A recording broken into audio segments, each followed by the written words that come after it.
दोस्तों, ये कहानी एक अनोखी और सुंदर और साथ ही रहस्यमय आइसलैंड की है, जिसे लोग अपने सपनों की दुनिया और जन्नत से कम नहीं मानते। ये अपने आप में इतना खूबसूरत है कि लोग वहाँ जब जाते हैं तो वहाँ से वापस अपनी आम दुनिया में आना ही नहीं चाहते। आइए देखते हैं कि इस आइसलैंड में ऐसा क्या खास है। मूवी की शुरुआत में हम रिचर्ड नाम के एक अमेरिकन लड़के को देखते हैं। वो छुट्टी मनाने के लिए बैंकॉक आया हुआ है। रिचर्ड का मानना है कि छुट्टियों में लोग अक्सर वही काम करते हैं जो घर पर करते हैं, जैसे कि टीवी देखना और बातें करना। लेकिन रिचर्ड इस टूर को एडवेंचरस बनाने के लिए आम लोगों की तरह जिंदगी जीता है, ताकि वो वहाँ के कल्चर को समझ सके। एक दिन जब रिचर्ड शावर लेकर अपने कमरे में वापस आया तो उसे पता चलता है कि उसके कमरे का लॉक नहीं खुल रहा है। तभी वहाँ पर एक फ्रेंच लड़की आती है जिसका नाम नैन्सी है। नैन्सी रिचर्ड के कमरे का दरवाजा खोल देती है। रिचर्ड उसे देखकर अट्रैक्टिव हो जाता है, लेकिन तभी उसके पीछे से नैन्सी का बॉयफ्रेंड ईटन आता है। वो दोनों अपने कमरे में चले जाते हैं। रिचर्ड भी अपने कमरे में आकर लेट जाता है। तभी कुछ देर बाद रिचर्ड के कमरे के ऊपर की खिड़की से एक आदमी का सिर निकलता है। वो रिचर्ड से सिगरेट मांगता है। रिचर्ड कहता है कि उसके पास सिगरेट नहीं है। आदमी कहता है कि उसके पास है और अपनी सिगरेट लेकर आता है। वो आदमी रिचर्ड को एक अमेजिंग आइसलैंड के बारे में बताता है कि ये आइसलैंड पहाड़ियों से घिरा हुआ है और वहाँ का समुद्र तट बहुत खूबसूरत है। पानी नीला और बिल्कुल साफ, मानो वो धरती पर स्वर्ग जैसा है। इस बीच के बारे में किसी और को पता नहीं था और वहाँ पर कोई नहीं जा सकता। वो आदमी बताता है कि कुछ सालों पहले वो लोगों के साथ इस आइसलैंड पे गया था। कुछ समस्याओं के कारण उसे बीच से निकाल दिया गया था। आज भी वो लोग वहीं फंसे हुए हैं। रिचर्ड को इस आदमी की बात पर यकीन नहीं हो रहा था। रिचर्ड अपने कमरे में वापस आ जाता है। वो दरवाजे के बाहर एक लेटर देखता है। जब वो उसे खोलता है तो उसे आइसलैंड के बीच का मैप मिलता है। रिचर्ड समझ जाता है कि रात को जो आदमी उस बीच के बारे में बता रहा था उसी ने ये मैप रखा था। वो आदमी उसके बगल वाले कमरे में रहता था। रिचर्ड उसके कमरे में जाता है और उसे पता चलता है कि उस आदमी ने सुसाइड कर लिया है। इसके बाद रिचर्ड को पुलिस के पास जाना पड़ता है, जहां वो अपना बयान देता है। रिचर्ड वापस आने के बाद वो नैन्सी और ईटन के पास आता है। वो उन्हें मैप दिखाता है और बताता है कि कमरे के अंदर तुम्हें कोई मजा नहीं मिलने वाला। अगर तुम्हें मजा चाहिए तो मेरे साथ चलो। वो उन्हें आइसलैंड का मैप दिखाता है और वो दोनों भी रिचर्ड के साथ जाने के लिए तैयार हो जाते हैं। ईटियन पूरे ट्रिप की अरेंजमेंट करता है। लगातार 24 घंटे की सफर के बाद वो एक बीच पर पहुंचते हैं। यहाँ से उन्हें नाव से जाना होगा, तभी वो उस आइसलैंड तक पहुंच सकते हैं। जब रिचर्ड अपने कॉटेज में जाता है तो उससे उसकी चाबी खो जाती है और उसका दरवाजा नहीं खुलता। उसके बगल वाले कॉटेज के बाहर दो लड़के बैठे हुए थे। वो रिचर्ड को अपने पास बुलाते हैं। वो बताते हैं कि एक फेमस स्टोरी है हमारे पास। थाईलैंड में एक ऐसा बीच है जो जन्नत की तरह खूबसूरत है। वहाँ का पानी बिल्कुल नीला है, रेत साफ है और चारों तरफ नारियल के पेड़। वो कहते हैं अगर हमें वहाँ का रास्ता पता होता ना तो हम वहाँ जरूर जाते, और किसी को रास्ता भी नहीं बताते हम लोग, क्योंकि हम नहीं चाहते कि ऐसी खूबसूरत जगहों पर लोगों की भीड़ हो जाए। रिचर्ड समझ जाता है कि वो उसी जगह की बात कर रहे हैं जहाँ वो तीनों जा रहे हैं। अगली सुबह रिचर्ड के पास जो मैप होता है उसकी एक कॉपी बनाता है वो, और उन दोनों लड़कों के कमरे के दरवाजे के नीचे छोड़कर वहां से निकल जाता है। इसके दो कारण हो सकते हैं दोस्तों। वो चाहता था कि वो लोग भी वहां पर पहुंच जाए जहां वो लोग जा रहे हैं। उस जगह के बारे में किसी और को नहीं पता होता, इसीलिए कम से कम किसी को तो पता हो कि रिचर्ड और उसके दोस्त कहाँ गए हैं। रिचर्ड, नैन्सी और ईटियन तीनों नाव से एक आइसलैंड तक पहुंच जाते हैं, लेकिन ये वो आइसलैंड नहीं होता जहां उन्हें पहुंचना था। इस आइसलैंड तक कोई भी नाव वहां नहीं जाना चाहता। रिचर्ड, नैन्सी और ईटियन एक रात इसी आइसलैंड पर गुजारते हैं। अगली सुबह वो फैसला करते हैं कि तैरकर उस आइसलैंड तक पहुंचेंगे जहां से ये लोग लगभग 1 किलोमीटर दूर हैं। तीनों तैरना शुरू करते हैं और कुछ ही देर बाद उस आइसलैंड तक पहुंच जाते हैं। आइसलैंड पर पहुंचने के बाद वो झाड़ियों से होते हुए आगे बढ़ते हैं, जहाँ पर वो देखते हैं कि भांग की बहुत बड़ी खेती है। ये देखकर वो लोग बहुत खुश होते हैं, क्योंकि नशीले पदार्थों की कीमत बहुत ज्यादा होती है। तभी रिचर्ड देखता है कि पेड़ पर एक बंदर है और उसके नीचे एक आदमी सोया हुआ है जिसके पास बंदूक भी है। जब बंदर रिचर्ड को देखता है तो वो अपने मालिक को उठा देता है, लेकिन तब तक रिचर्ड, नैन्सी और ईटियन भाग के भांग के पौधों के नीचे छिप जाते हैं। यहाँ पर और भी बहुत सारे लोग हैं जिनके पास हथियार हैं। दरअसल ये सब यहाँ पर नशीले पौधों की खेती करते हैं, जो कि गैर कानूनी है। अब ये सब इन तीनों को ढूंढना शुरू कर देते हैं। तीनों जमीन पर घिसटते हुए यहाँ से आगे बढ़ते हैं, लेकिन कुछ देर जाने के बाद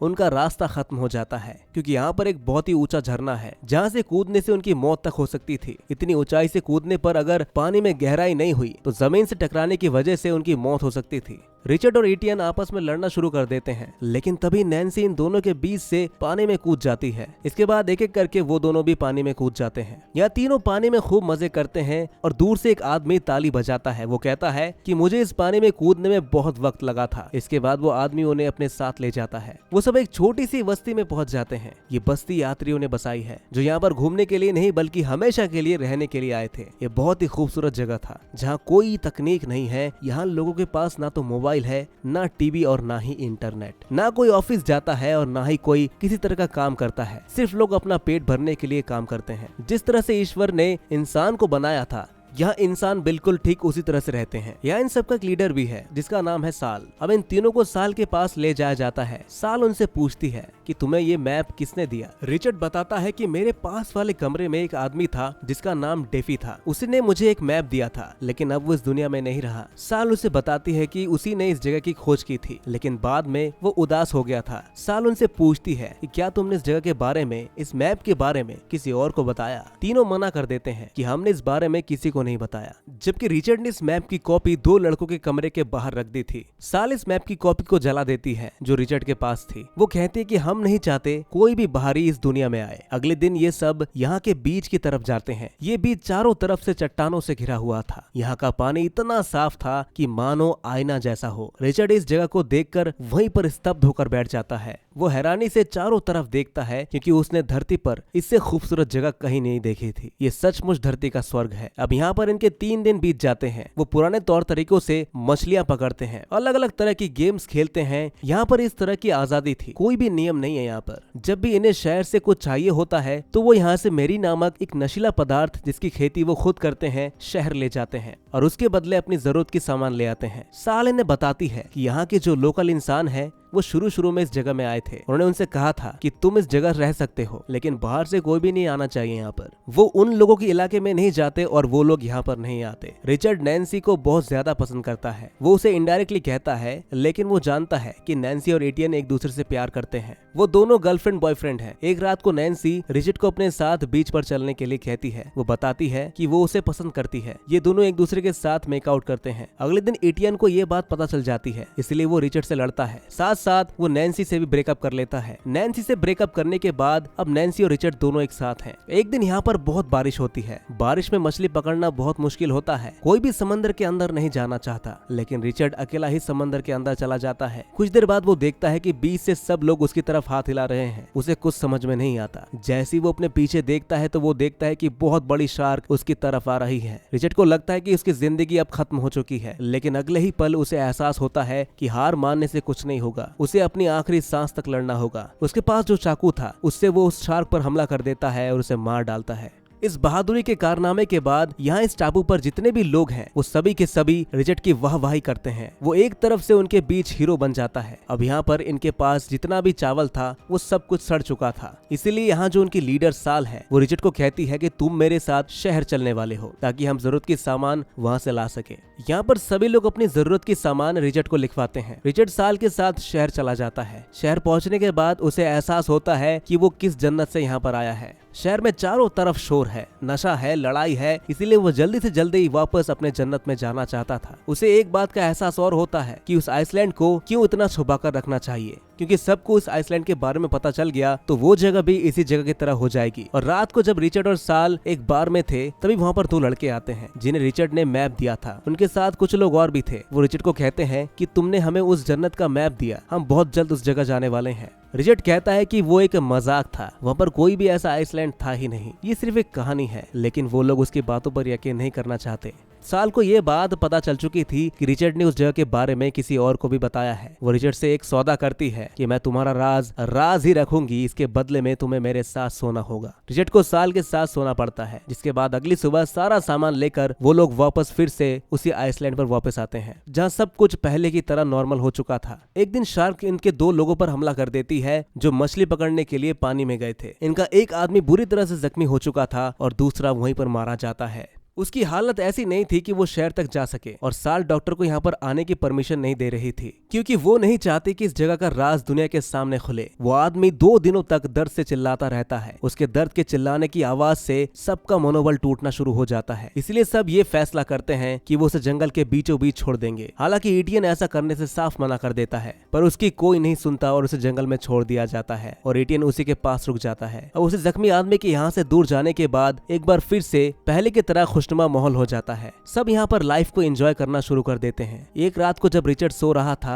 तो साल उसके पास आती है और उसे अपने साथ बीच के किनारे पर ले जाती है। वहाँ उसे दूरबीन से पास के आइसलैंड में कुछ लोगों को दिखाती है। ये वो लोग थे जो रिचर्ड को बार में मिले थे, जिन्हें रिचर्ड ने मैप बना कर दिया था। उनके हाथ में एक मैप भी था। दरअसल साल को मैप के बारे में कुछ नहीं पता था, क्योंकि रिचर्ड ने उसे कहा था कि उसने किसी को मैप नहीं दिया। लेकिन अब साल को पता है कि रिचर्ड ने उसे झूठ कहा था, इसलिए वो उसे कहती है कि जब तक वो लोग यहाँ पर नहीं पहुँच जाते तुम यहीं पर रहोगे, और एक बार जब वो लोग यहाँ पर पहुँच जाएं तो तुम उन सबको यहाँ से वापस भेजोगे और साथ ही साथ उनके मैप भी हासिल करोगे। ये सब कहकर वो वहाँ से चली जाती है। उसी रात को जब रिचर्ड अकेला बीच के किनारे बैठा हुआ था तो वहाँ पर नैन्सी आती है और नैन्सी रिचर्ड को थप्पड़ मारती है, क्योंकि साल ने सबको मैप के बारे में और रिचर्ड और उसके बीच में शहर में जो कुछ भी हुआ था वो सबको बता दिया था। यहाँ पर नैन्सी रिचर्ड से ब्रेकअप करके वापस चली जाती है। अब रिचर्ड यहाँ पर बिल्कुल फंस चुका है। वो वापस अपने लोगों के पास नहीं जा सकता था। उसे यहाँ पर उन लोगों का इंतजार करना होगा जो दूसरे टापू से यहाँ पर आने वाले हैं, ताकि वो उनसे मैप हासिल कर सके और साथ ही साथ उन्हें वापस भी भेजना होगा। रिचर्ड वहाँ पर भूखा प्यासा उन लोगों का आने का इंतजार करना शुरू कर देता है। अगले 2-3 दिनों तक वो उसी टापू पर रहता है। रिचर्ड को धीरे धीरे हेलुसिनेशन होना शुरू हो जाता है। उसे भ्रम होता है, उसे अलग अलग चीजें दिखाई देती हैं और उसकी दिमागी हालत अब धीरे धीरे खराब होती जा रही थी। कुछ दिनों बाद वो लोग उस टापू से इस टापू पर आना शुरू कर देते हैं और जैसे ही वो लोग इस टापू पर पहुंचते हैं तो वो लोग देखते हैं कि वहाँ पर भांग की एक बहुत बड़ी खेती होती है, जिससे ये लोग बेहद खुश हो जाते हैं। तभी उनके सामने वो किसान आ जाते हैं जिन्होंने ये खेती की थी और उन चारों लोगों को वहीं पर मार डालते हैं। रिचर्ड सब कुछ अपनी आंखों से देख लेता है। इससे पहले कि रिचर्ड यहाँ से निकल पाता, उन किसानों में से एक किसान ने रिचर्ड को देख लिया था। वो रिचर्ड का पीछा करता है। उस किसान का पैर जानवर पकड़ने वाले एक ट्रैप पर फंस जाता है, जिससे वो जख्मी हो जाता है और रिचर्ड झरने से कूदकर वापस अपने लोगों के पास पहुंच जाता है, जहाँ पर सब लोग नाच गा रहे थे। रिचर्ड उनके सामने नहीं आता। वो नैन्सी और ईटन के पास जाता है। ईटन अभी भी उस आदमी के साथ ही था जिसका पैर शार्क ने जख्मी कर दिया था। वो आदमी अब मर नहीं वाला था। रिचर्ड नैन्सी और ईटन को बताता है कि हमें यहाँ से जल्द निकलना होगा। हमारी वजह से यहाँ पर और भी लोग आ रहे हैं। आज 4 लोग आए थे जिन्हें यहाँ के किसानों ने मार दिया है। नैन्सी और ईटन यहाँ से निकल जाते हैं। रिचर्ड उस आदमी को जिसका पैर जख्मी है और जो मरने वाला है, ना चाहते हुए भी उसका मुंह दबाकर उसे मार डालता है। रिचर्ड यहाँ से निकलने वाला था, तभी उसके पीछे से उस पर हमला कर दिया जाता है और जब उसकी आंख खुलती है तो वो देखता है कि वो अपने लोगों के बीच है। वहाँ पर किसानों का वो लीडर भी है जिसने उन लोगों को मारा था। वो साल से कहता है कि मैंने तुम्हें कहा था कि यहाँ पर कोई और नहीं आना चाहिए, लेकिन यहाँ पर तो लोग आते ही जा रहे हैं। साथ ही उसके हाथ में वो मैप भी था जो रिचर्ड ने उन लोगों को दिया था। वो कहता है कि तुमने इसका मैप क्यों बनाया, इसीलिए अब तुम सबके सब वापस जाने वाले हो। साल कहती है कि नहीं, ये आइसलैंड हमारा भी है। रिचर्ड उसे समझाने की कोशिश करता है कि हम सबको यहाँ से वापस चले जाना चाहिए। साल उससे कहती है कि सब कुछ तुम्हारी गलती है, तुमने उस मैप की कॉपी क्यों बनाई थी। और फार्मर्स का लीडर जब ये सुनता है तो साल को गन देता है, जिसमें वो एक बुलेट भी डालता है और वो कहता है कि तुम्हें रिचर्ड से इस गन से मारना होगा। अगर तुमने ऐसा किया तो तुम लोग यहाँ पर रह सकते हो। ये एक तरह का किस्मत का खेल था। पूरी गन में सिर्फ एक ही गोली थी और साल जब गन का ट्रिगर दबाएगी तो रिचर्ड की किस्मत ही होगी कि उस चेम्बर में गोली होगी या नहीं। साल ट्रिगर दबा देती है और रिचर्ड की जान बच जाती है, क्योंकि उस चेम्बर में गोली होती ही नहीं। पर यहाँ पर साल के जितने भी लोग होते हैं उन सबका साल के ऊपर से विश्वास उठ जाता है, इसलिए वो सबके सब वापस अपनी दुनिया में लौट जाते हैं। और इसी के साथ 1 साल बीत जाता है और रिचर्ड अपनी पुरानी दुनिया में एक बार फिर से खो जाता है। पर उसने अपनी जिंदगी के सबसे बेहतरीन दिन उसी आइसलैंड पर बिताए थे। उसका एहसास आज उसके दिल में है। वो उन एहसासों को कभी नहीं भूल सकता था, क्योंकि उसने एकांत में अपने आप को पाया था। उसे जिंदगी का असली मतलब का पता चल चुका था, जो उसे इंटरनेट की दुनिया में कभी नहीं मिल सकता था। रिचर्ड जब अपना मेल चेक कर रहा था तो उसे नैन्सी का एक मेल भी आता है, जिसमें नैन्सी ने उसे उस बीच की एक फोटो मेल की थी, जिसमें वो सभी लोग थे जो उस बीच पर रहा करते थे। इसी के साथ ये मूवी यहीं पर खत्म हो जाती है। तो दोस्तों, कैसी लगी आपको ये कहानी कमेंट में जरूर बताइएगा और ऐसी मूवी एक्सप्लेनेशन के लिए द एक्सप्लेन्ड स्क्रीन को सब्सक्राइब जरूर कर लीजिएगा।